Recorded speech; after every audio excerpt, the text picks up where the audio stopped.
अगर आप एक आईटी प्रोफेशनल हैं और H1B वीज़ा के लिए अप्लाई करने की सोच रहे हैं तो ये न्यूज़ आपके लिए बहुत इंपॉर्टेंट है। सबसे पहले समझते हैं कि H1B वीज़ा होता क्या है।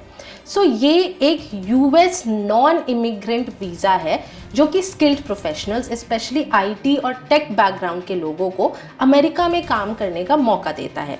हर साल लाखों एप्लीकेंट्स अप्लाई करते हैं इस वीज़ा के लिए और इसमें से ज़्यादातर जो नंबर है वो इंडियंस का होता है। अभी रिसेंटली एक अपडेट आई है that the Trump government has made it mandatory that anyone who wants to apply for the H1B visa उनको वन टाइम का 1 लाख US$ पे करना पड़ेगा, which is approximately 90 lakhs of Indian currency.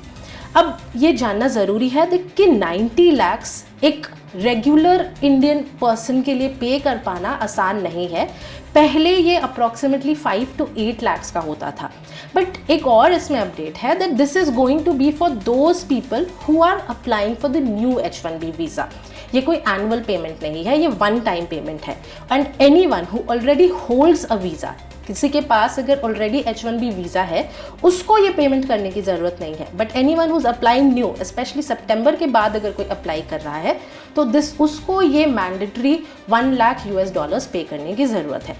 Now we need to understand कि इसके repercussions India में क्या होंगे। तो सबसे पहले तो जितने सारे भी मेजर आईटी फर्म्स हैं such as TCS, Wipro, Infosys, इनके लिए न्यू प्रोजेक्ट्स ला पाना बहुत मुश्किल हो जाएगा, क्योंकि ये क्या करते थे, ये अपने एम्प्लॉयज़ को अमेरिका भेजते थे, ऑन साइट भेजते थे, so that they can get more clients, they can gather more projects, new projects. But अब अगर वो अपने एम्प्लॉयज़ को बाहर नहीं भेज पाएंगे सो उनके लिए वो उस डोमेन में काम कर पाना मुश्किल हो जाएगा, न्यू प्रोजेक्ट्स ला पाना मुश्किल हो जाएगा। सिमिलरली इंडियन गवर्नमेंट ने भी एक कंसर्न दिखाया है because many families who are aspiring, many individuals who are aspiring to go out and work abroad, उनके लिए एक मेजर सेटबैक है। ऑल्सो रिसर्चर्स का ये भी मानना है कि ये जो मूव है ये अमेरिका के लिए भी फ़ायदेमंद नहीं है, क्योंकि Indians are very intelligent kind of people. ये बहुत चीप लेबर, लाइक बहुत कम पैसों में बहुत यूजफुल लेबर प्रोवाइड करते थे। So for US also availing this opportunity, availing the skilled Indian professionals will become difficult. UPSC perspective से देखें तो यूपीएससी के लिए ये क्यों इंपॉर्टेंट है, बिकॉज ना सिर्फ ये इकोनॉमी के लिए इंपॉर्टेंट है but also Jio politics and international relations के लिए, बिकॉज इन सब मूव्स से कहीं ना कहीं हमारे रिलेशनशिप्स, इंडिया और यूएस के रिलेशनशिप्स हैम्पर होते हैं।